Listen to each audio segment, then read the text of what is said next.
शेतकरी हा आपल्या शेतीसोबत शेतीचा पूरक व्यवसाय म्हणून जोडधंदा म्हणून पशुधनाचं पालन करत असतो आणि त्या पशुधनावर त्याचं जीवापाड प्रेम असतं।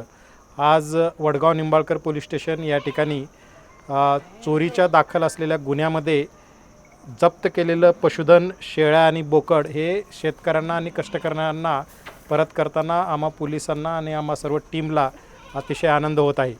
वडगाव निंबाळकर पोलीस स्टेशनमध्ये काल आणि परवा वागळवाडी आणि वानेवाडी या परिसरामधून बोकड आणि शेळ्या चोरीला गेल्याची तक्रार पोलीस स्टेशनला प्राप्त झाली होती। या पोलीस स्टेशनचे प्रभारी अधिकारी श्री नागनाथ पाटील हे DYSP सुदर्शन राठोड यांच्या मार्गदर्शनाखाली त्यांची टीम पोलीस उपनिरीक्षक साबळे आणि येथील शोध पथक यांनी शोध घेऊन 24 तासाच्या आतमध्ये सातारा जिल्ह्यातून फलटण तालुक्यातून या आरोपींना ताब्यात घेतलेला आहे आणि आरोपींनी त्या ठिकाणी एक शेड तयार करून चोरीचा नेलेल्या शेळ्या त्या ठिकाणी ते ठेवत होते आणि तेथून पुढे ते विविध व्यापाऱ्यांना त्याची विक्री केली जात होती।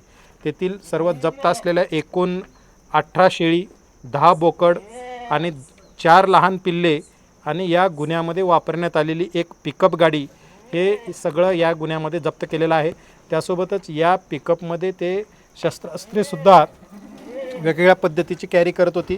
यामध्ये तलवारी आहेत, रॉड आहेत, कोयते आहेत आणि चाकू तसेच कटर पण आहे। या कटरचा वापर ते जाळ्या तोडण्यासाठी करायचे। हे सगळं साहित्य या ठिकाणी जप्त करण्यात आलेलं आहे। या गुन्ह्यामध्ये एक आरोपी अशोक बाबुराव जाधव याला अटक करण्यात आलेली आहे। 2 आरोपी यामध्ये फरार आहेत आणि एक विधी संघर्षग्रस्त बालक आहे, त्यालाही पोलिसांनी त्याच्या नातेवाईकाच्या ताब्यात दिलेला आहे। एकंदरीत ही जी कारवाई आहे ती या शेतकऱ्यांच्या चेहऱ्यावर आनंद आणणारी आहे।